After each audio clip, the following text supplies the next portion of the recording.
بعض تعجب تو ہو رہا ہے کیونکہ تم دیکھ رہے ہو من حب مغیث بریرہ کہ مغیث کو بریرہ سے کتنی محبت ہے، وہ من بغض بریرہ مغیثا اور بریرہ کو مغیث سے کتنی نفرت ہے.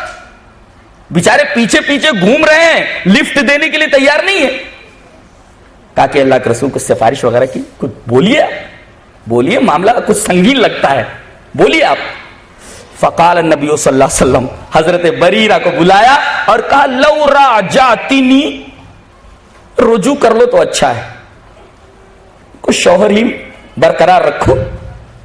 حضرت بریرہ نے کہا قالت یا رسول اللہ تامرونی، آپ حکم دے رہے ہیں، یعنی آپ کی یہ بات لو راجعتنی کی بات وحی الہی کی بنیاد پر ہے، تامرونی آپ مجھے حکم دے رہے ہیں. قالا نہیں، آپ نے فرمایا نہیں، انما انا شافع، میں صرف سفارش کر رہا ہوں، میں انما انا اشفع، صرف میں سفارش کر رہا ہوں. تو حضرت بریرہ نے فرمایا لا حاجت لی فی، آپ کی سفارش کو میں نہیں مانتی.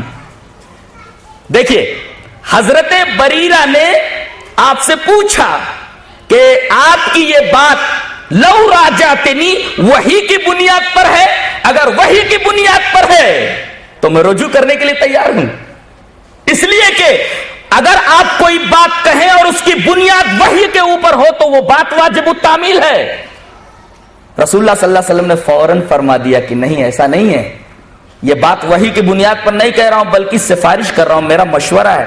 تو حضرت بریرہ نے کہہ دیا آپ کے مشورے کی مجھے ضرورت نہیں ہے، لا حاجت لی فی، مجھے آپ کے مشورے کی اور سفارش کی ضرورت نہیں ہے، میں ان سے رجوع نہیں کرتی. حدیث کی تعریف کیا ہوئی؟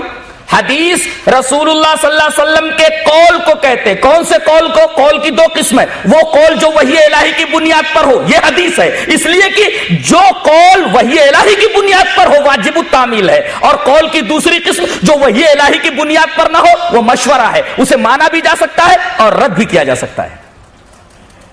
تو آپ کی بات کو حدیث کہتے ہیں، وہ بات جس کی بنیاد وحی الہی پر ہو. او فعلاً، آپ نے کوئی کام کیا، وہ حدیث ہے. ایک حنفی عالم ہے مولانا طاہر گیاوی، نظام آباد میں انہوں نے اہل حدیثوں کے خلاف بڑی زہر افشانی کی. ہم علماء کی قدر کرتے ہیں، لیکن اب حدیثوں کے اندر کوئی توڑ مروڑ کرنے لگے تو بڑا دکھ ہوتا ہے. دیکھیے انہوں نے کیا بات کہی، یہ اپنے آپ کو اہل حدیث کہتے ہیں، حدیث پر عمل کیسے ہوگا؟ حدیث پر عمل کرنے کے لیے رسول اللہ صلی اللہ علیہ وسلم نے کہا ہی نہیں ہے، بلکہ سنت پر عمل کرنے کے لیے کہا ہے. یہ دیکھیں، ہنسیے نہیں، بہت گہری بات ہے، آپ نے سمجھا ہی نہیں، ایسے ہنس دیا آپ لوگ. میں سمجھاتا ہوں بنیاد کیا ہے، سمجھے نہیں آپ؟ دلیل کیا ہے اس کی؟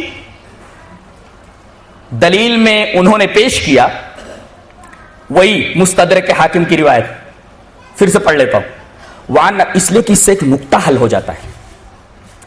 وعن ابی ہریرہ رضی اللہ تعالی عنہ قال قال رسول اللہ صلی اللہ علیہ وسلم انی قد ترکت فیکم شیئین لن تضلوا بعدہما کتاب اللہ وسنتی ولن یتفرقا حتی یردا علی الحوض، رواہ الحاکم فی المستدرک. حضرت ابو ہریرہ فرماتے ہیں کہ رسول اللہ صلی اللہ علیہ وسلم نے ارشاد فرمایا بے شک میں نے تمہارے درمیان دو چیزیں چھوڑ دی ہیں، ان دونوں کے بعد تم ہرگز گمراہ نہیں ہوگے. ایک تو اللہ کی کتاب ہے، دوسرے میری سنت ہے. حدیثی نہیں فرمایا، یعنی پکڑنا ہے کتاب اللہ کو اور میری سنت کو، نبی نے حدیث نہیں کہا ہے، لہذا حدیثوں پر عمل نہیں ہوگا، سنت پر عمل ہوگا. یہ اعتراض ہے. جواب دے سکتے ہیں آپ لوگ، علماء دے سکتے خالی آپ لوگ خالی ہنس دیے ہیں.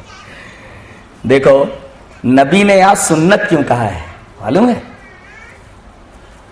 آپ کا فعل بھی دو طریقے کا، جیسے قول دو طریقے کا، آپ جو کریں حدیث، اس لیے کہ حدیث کی تعریف ہے ما اضیف الی رسول اللہ صلی اللہ علیہ وسلم قولا او فعلا، جو کام آپ کریں وہ بھی حدیث ہے. اچھا آپ نے بیک وقت 9 بیویاں رکھی ہیں, رکھیں گے آپ؟ فیل ہے آپ کا, یہ فیل ہے آپ کا.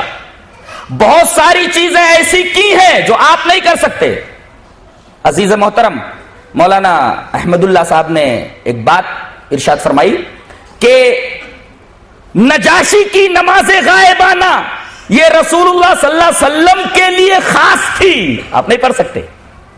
تو بعض باتیں رسول اللہ صلی اللہ علیہ وسلم کے لیے خاص, بیک وقت آپ 9 بیویاں نہیں رکھ سکتے, 4 ہی بیویوں کی اجازت ہے. اب آپ کہیں کہ رسول اللہ صلی اللہ علیہ وسلم کا فعل حدیث ہے, تو یہ فعل بھی موجود ہے, بیک وقت 9 بیویوں سے شادی کرنا, 9 بیویوں کو نکاح میں رکھنا فعل ہے, حدیث ہے. جواب اس کا یہ ہے کہ حدیث کی بھی 2 قسمیں ہیں, حدیث ممنوع الاتباع اور حدیث جائز الاتباع یا واجب الاتباع. تو حدیث کی وہ قسم جو ممنوع الاتباع ہے, جس کی اتباع نہیں کی جا سکتی, اور سنت کہتے ہیں ان حدیثوں کو جن کی اتباع جائز اور جن کی اتباع واجب ہے. اسی وجہ سے رسول اللہ صلی اللہ علیہ وسلم نے سنت کا لفظ استعمال فرمایا ہے کہ میری ان حدیثوں کے اوپر تمہیں عمل کرنا ہے جو واجب الاتباع ہے, ممنوع الاتباع حدیث کے اوپر تمہاری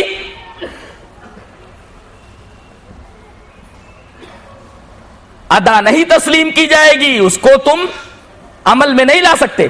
تو گویا حدیث 2 قسم کی, ممنوع الاتباع اور واجب الاتباع. تو ممنوع الاتباع کے اوپر کیسے آپ عمل کریں گے؟ بیک وقت 9 بیویاں کیسے رکھ سکتے؟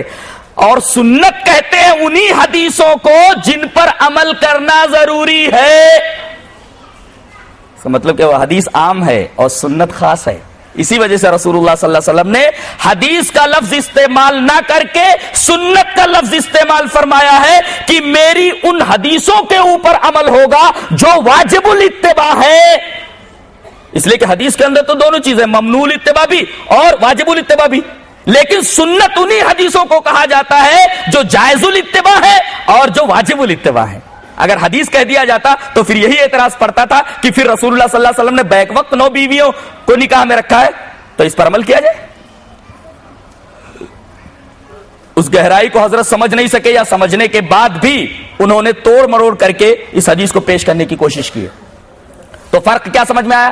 حدیث کہتے ہیں آپ کے اس فعل کو جو ممنوع الاتباع ہے اور آپ کے اس فعل کو بھی جو واجب الاتباع اور جائز الاتباع ہے, لیکن سنت آپ کے اسی فعل کو کہیں گے جو صرف واجب الاتباع اور جائز الاتباع ہے. ممنوع الاتباع سنت میں داخل نہیں ہے. اسی وجہ سے رسول اللہ صلی اللہ علیہ وسلم فرمایا کہ 2 چیزیں چھوڑ کر جا رہا ہوں, ان کے بعد تم کبھی گمراہ نہیں ہوگے, ایک اللہ کی کتاب اور دوسرے میری سنت, اور یہ دونوں ایک دوسرے سے جدا نہیں ہو سکتے یہاں تک کہ دونوں حوض کے اوپر آ جائیں.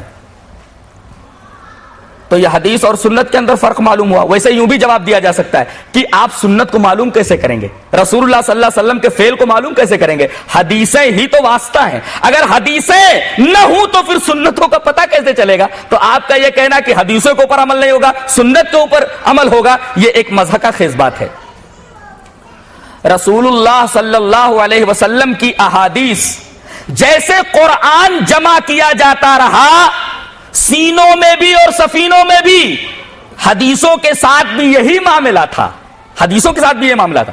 آپ ایسا نہیں کہہ سکتے کہ قرآن کو لکھوایا جاتا رہا, قرآن کو زبانی یاد کروایا جاتا رہا, حدیثوں کو نہ تو لکھا گیا اور نہ تو حدیثوں کو یاد کرایا گیا, نہ یاد کرانے کی ترغیب دی گئی. یہی وہ غلط فہمی ہے جس کی وجہ سے لوگ قرآن اور حدیث کو الگ الگ حجت مانتے ہیں اور دونوں کو مساوی درجہ نہیں دیتے, اور کہتے ہیں کہ قرآن اور حدیث میں فرق ہے. اگر آپ حدیث کی تاریخ اٹھا کر دیکھیے تو رسول اللہ صلی اللہ علیہ وسلم کی حدیث کی 2 قسمیں آپ کو ملیں گی. ایک تو ہوگا سرکاری مراسلہ, آپ نے جو چیزیں لکھوا دی لوگوں نے اسے محفوظ رکھا اور ان چیزوں کو بعد میں حدیثوں کے اندر حدیث کی کتابوں میں محدثین نے داخل کر لی. مثلا